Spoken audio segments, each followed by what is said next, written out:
Good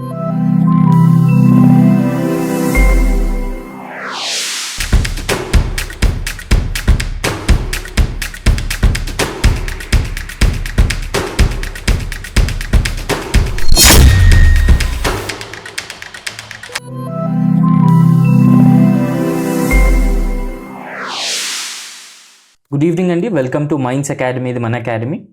so ఈరోజు కొన్ని ముఖ్యమైనటువంటి ఆంధ్రప్రదేశ్ కరెంట్ అఫైర్స్ టాపిక్స్ మనం డిస్కస్ చేసుకుందాం. అండ్ దానిలో ఫస్ట్ ఇంపార్టెంట్ టాపిక్ ఏంటంటే ఈ వ్యవసాయ అనుబంధ రంగాలు ఏవైతే ఉన్నాయో ఆంధ్రప్రదేశ్లో, సో ఈ వ్యవసాయ అనుబంధ రంగాలు వృద్ధి దేశంలోనే ఆంధ్రప్రదేశ్లో ఎక్కువగా ఉందని చెప్పేసి రీసెంట్గా రిలీజ్ చేసినటువంటి యూనియన్ ఎకనామిక్ సర్వే అనేది చెప్పడం జరుగుతుందన్నమాట.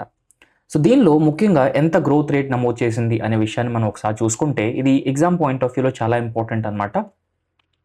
సో మనకి agriculture and allied sector activities ఉంటాయి. సో ఫర్ ఎగ్జాంపుల్ అగ్రికల్చర్ కానీ, విత్ ఇన్ అగ్రికల్చర్లో క్రాప్స్ కానీ, డైరీ ఫార్మింగ్ కానీ, సో ఇట్లాగా ఫిషరీస్ సెక్టర్ కానీ, ఫారెస్ట్రీ కానీ, సో ఇలాగా డిఫరెంట్ సెక్టర్స్ అన్నీ ఉంటాయన్నమాట అగ్రికల్చర్ సెక్టర్లోనే. సో ప్రైమరీ సెక్టర్ అని కూడా పిలుస్తుంది దీన్ని. సో ఈ అగ్రికల్చర్ అండ్ అనుబంధ రంగాల్లో ఈ అటవీ రంగాన్ని మినహాయించి ఓవరాల్గా ఆంధ్రప్రదేశ్లో నమోదైనటువంటి గ్రోత్ రేట్ చూస్తే, అంటే గత దశాబ్దంలో 2011-12 నుంచి 2020-21 మధ్య ఈ ఆంధ్రప్రదేశ్ యొక్క అగ్రికల్చర్ అండ్ ఎలైడ్ యాక్టివిటీస్లో ఉన్నటువంటి గ్రోత్ని కనుక మనం ఒకసారి అబ్జర్వ్ చేస్తే ఈ గ్రోత్ రేట్ అనేది ఆంధ్రప్రదేశ్లో అత్యధికంగా 8.8% ఉందని చెప్పడం జరిగిందనమాట. ఈ కేంద్ర ఆర్థిక సర్వే 24-25లో ఈ డేటా అనేది ప్రొవైడ్ చేయడం జరిగిందనమాట. చాలా ఇంపార్టెంట్ అండి. అంటే గత దశాబ్దంలో ఆంధ్రప్రదేశ్లో ఉన్నటువంటి అగ్రికల్చర్ అండ్ ఎలైడ్ సెక్టర్స్, వ్యవసాయం మరియు అనుబంధ రంగాల్లో ఆంధ్రప్రదేశ్ వృద్ధి రేట్ ఎంత ఉందంటే 8.8%గా ఉంది. అండ్ ఇది మొత్తం దేశంలోనే ఆంధ్రప్రదేశ్ అగ్రస్థానంలో నిలిచింది ఈ గ్రోత్ రేట్లో. ఇది ఎకనామిక్ సర్వే అనేది రివీల్ చేయడం జరుగుతుందన్నమాట. అయితే ఆంధ్రప్రదేశ్ తర్వాత ప్లేస్లో మధ్యప్రదేశ్ ఉంది. మధ్యప్రదేశ్ గ్రోత్ రేట్ ఎంత అంటే ఈ అగ్రికల్చర్ అండ్ ఎలైడ్ సెక్టర్ యాక్టివిటీస్లో, అంటే వ్యవసాయం అనుబంధ రంగాల్లో మధ్యప్రదేశ్ గ్రోత్ రేటు గత దశాబ్దంలో 6.3%గా ఉంది. అండ్ అదేవిధంగా తమిళనాడు గ్రోత్ రేటు 4.8%గా, అంటే ఆంధ్రప్రదేశ్, మధ్యప్రదేశ్ అండ్ అదేవిధంగా తమిళనాడు మొదటి 3 స్థానాల్లో నిలబడడం జరిగింది ఈ వ్యవసాయం అనుబంధ రంగాల వృద్ధి రేట్లో. అయితే ఈ రాష్ట్రాలు ఏవైతే ఉన్నాయో అధిక వృద్ధి రేట్ సాధించినటువంటి రాష్ట్రాలు ఆంధ్రప్రదేశ్ కానీ, మధ్యప్రదేశ్ కానీ అండ్ అదేవిధంగా తమిళనాడు కానీ, ఈ రాష్ట్రాలు ఎక్కువగా అధిక దిగుబడినిచ్చే పంటలు ఏవైతే ఉన్నాయో వాటిపైన దృష్టి ఎక్కువగా పెట్టడం వల్ల ఈ రాష్ట్రాల్లో అత్యధిక గ్రోత్ రేట్, వృద్ధి రేట్ అనేది సాధించాయని చెప్పేసి ఈ కేంద్ర ఆర్థిక సర్వే 24-25 కూడా చెప్పడం జరిగింది. ఇప్పుడు ఆంధ్రప్రదేశ్లో చూసుకుంటే జొన్న పంట పైన, మధ్యప్రదేశ్లో పెసలు అండ్ తమిళనాడులో మొక్కజొన్న సాగు వైపు రైతులు మళ్ళినట్లు ఈ కేంద్ర ఆర్థిక సర్వే అనేది చెప్పడం జరిగింది.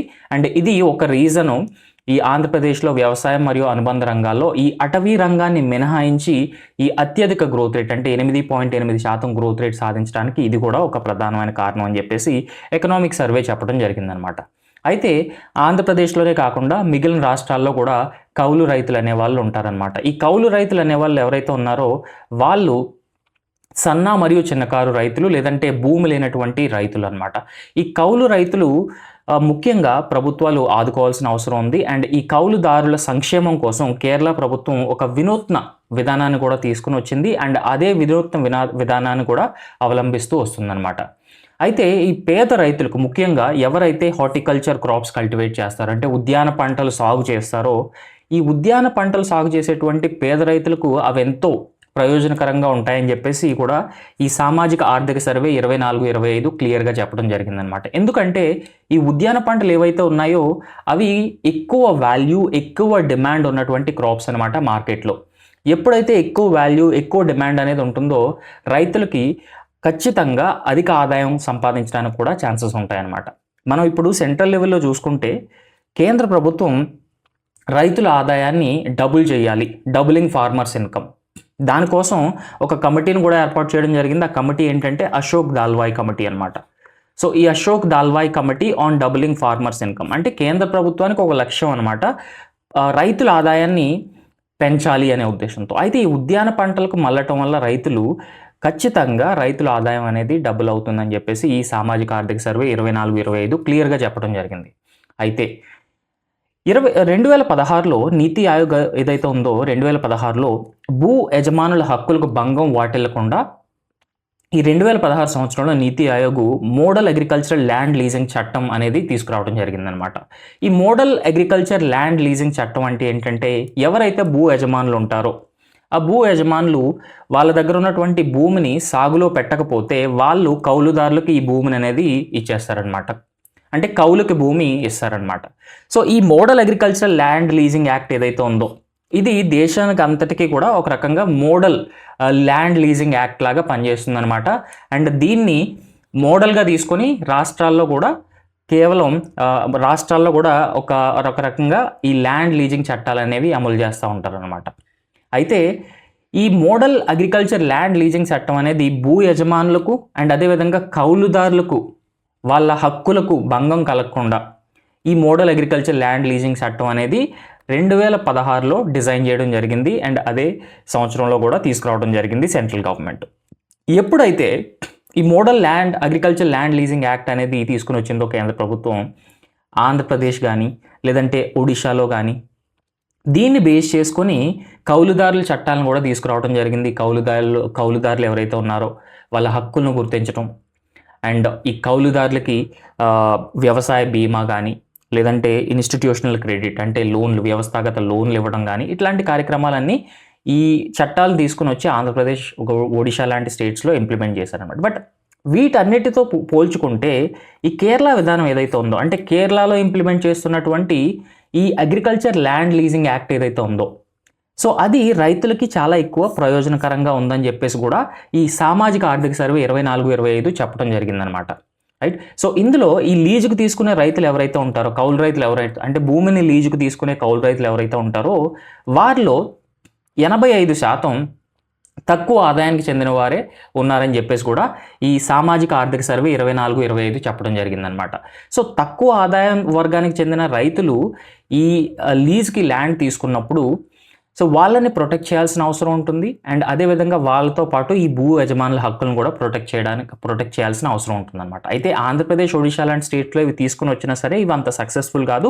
బట్ కేరళ విధానం ఏదైతే ఉందో అది మోస్ట్ సక్సెస్ఫుల్ అనమాట. సో కేరళ విధానం సక్సెస్ఫుల్ కాబట్టి ఆంధ్రప్రదేశ్లో కూడా అలాంటి విధానం ఒకటి తీసుకురావాలని చెప్పేసి ఆంధ్రప్రదేశ్ ప్రభుత్వం కేరళలో ఎలాంటి విధానం అయితే అమలు పరుస్తున్నారో అదే విధానాన్ని ఆంధ్రప్రదేశ్లో ఉన్నట్టు కౌలు రైతులు కూడా అమలు చేయాలని చెప్పేసి ఆంధ్రప్రదేశ్ ప్రభుత్వం నిర్ణయం తీసుకుందనమాట. అంటే ఈ విధానంలో ముఖ్యంగా ఈ రైతులు కానీ లేదంటే రైతు సంఘాలు కానీ యజమాని నుంచి 3 ఏళ్ళు లేదంటే అంతకు మించిన కాలానికి భూమిని కౌలుకు తీసుకోవడానికి ఛాన్సెస్ ఉంటాయన్నమాట. జనరల్గా ఇప్పుడు ఆంధ్రప్రదేశ్లో మనం చూసుకుంటే ఈ రైతులు యజమానుల నుంచి గరిష్టంగా 3 ఏళ్లకి భూమిని కౌలుకు తీసుకునే ఛాన్సెస్ ఉంటాయి అన్నమాట. మోస్ట్లీ రూరల్ ఏరియాస్లో ఎక్కడ చూసినా సరే.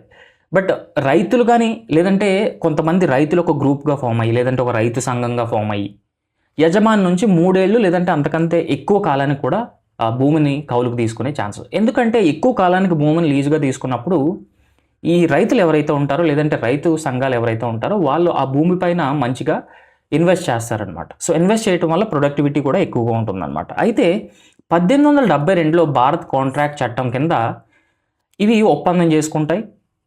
అండ్ ఇందులో భాగంగా భూ యజమాని ఏవైతే ఉన్నారో భూ యజమానికి వ్యవసాయ సేవ అందించడం అండ్ అదేవిధంగా ఇది లాభం ఏదైతే ఉంటుందో లాభంలో వాటా తీసుకోవడం భూ యజమాని అండ్ దాంతోపాటు నిర్దిష్ట మొత్తాన్ని భూ యజమానికి చెల్లించడం వంటి విధానాలను అమలు చేస్తారనమాట ఈ 1872 భారత కాంట్రాక్ట్ చట్టం ప్రకారం. అండ్ ఈ ఒప్పందంలో గ్రామ పంచాయతీ కూడా భాగస్వామి అవుతుంది అండ్ పంచాయతీలోనే నోటరీ కూడా చేస్తారు ఈ పర్టికులర్ విధానంలో. అయితే భూమిని కౌలుకు తీసుకునే రైతులు ఎవరైతే ఉన్నారో లేదంటే రైతు సంఘాలు కానీ వాళ్ళు పంట రుణాలు తీసుకోవడానికి లేదంటే పంటల బీమా కూడా అవసరం. ఇప్పుడు భూమి అనేది భూ యజమాని పేరు రిజిస్టర్ అయి ఉంటుంది. కౌలు రైతు తీసుకున్నప్పుడు ఈవెన్ పంట బీమా అనేది కూడా కౌలు రైతుకి వెళ్ళదు, ఎందుకంటే భూమి కౌలు రైతు పేరు మీద లేదు కాబట్టి. అండ్ బ్యాంకులు కూడా ముందుకు రావు కౌలు రైతులకి లోన్స్ ఇవ్వడానికి. సో అలాంటప్పుడు ఈ కౌలు రైతులు ఎవరైతే ఉన్నారో వాళ్ళకి పంట రుణాలు ఇవ్వాలి, అదేవిధంగా పంటల బీమా ప్రయోజనాలు కూడా అందించాల్సిన అవసరం ఉంటుంది. సో ఈ పర్టికులర్ విధానం ఏదైతే ఉందో కేరళలో అవలంబిస్తున్న విధానం ఏదైతే ఉందో అండ్ అదే విధానాన్ని ఆంధ్రప్రదేశ్ కూడా ఫాలో అవ్వాలనుకుంటుంది కాబట్టి ఈ పంటల బీమా ప్రయోజనాలను పొందడానికి వాళ్ళు అర్హత సాధిస్తారు.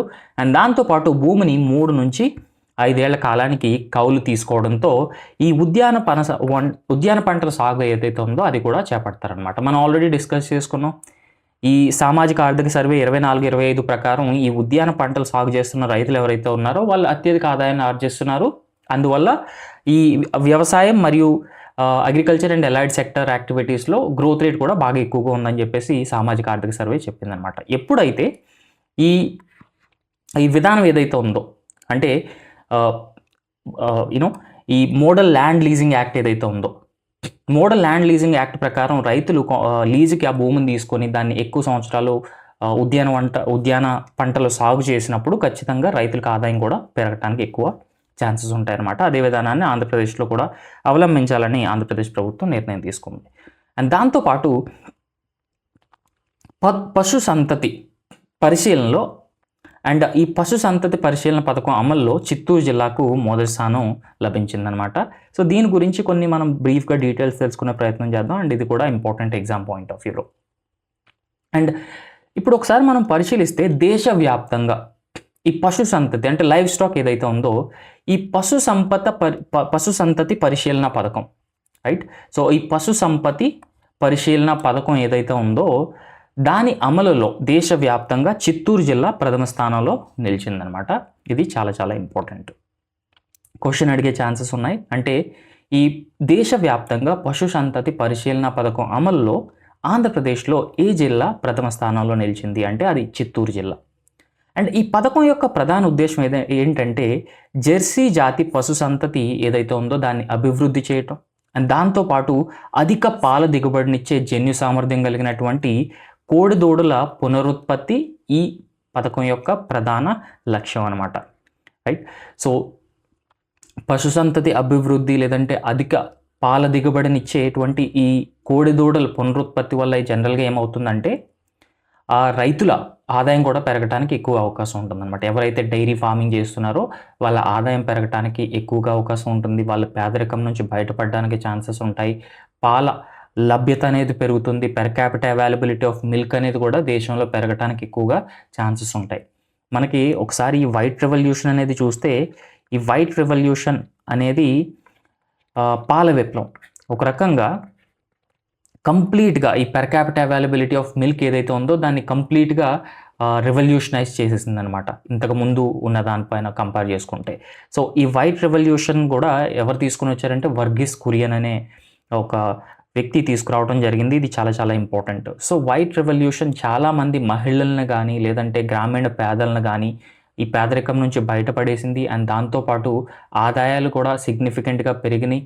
పెర్ క్యాపిటా పాల లభ్యత అనేది కూడా బాగా పెరగటం జరిగింది.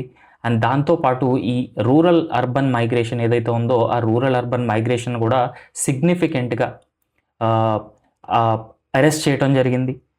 సో ఇలాగా ఈ పశు సంపద అభివృద్ధి చేయటం వల్ల అండ్ పాల ఉత్పత్తి పెంచడం వల్ల ఇప్పటి వరకు సాధించినటువంటి పాజిటివ్స్ ఏవైతే ఉన్నాయో వైట్ రెవల్యూషన్ వల్ల ఆ పాజిటివ్స్ అనేవి మరింత ఎక్కువగా కన్సాలిడేట్ చేయడానికి ఛాన్సెస్ ఉంటాయన్నమాట. అండ్ దీన్ని ఎవరు అమలు చేస్తున్నారంటే జాతీయ పాడి అభివృద్ధి సంస్థ అనేది ఇంప్లిమెంట్ చేయడం జరుగుతుందన్నమాట. దీన్నే నేషనల్ డైరీ డెవలప్మెంట్ బోర్డ్ అని చెప్పేసి పిలుస్తారనమాట.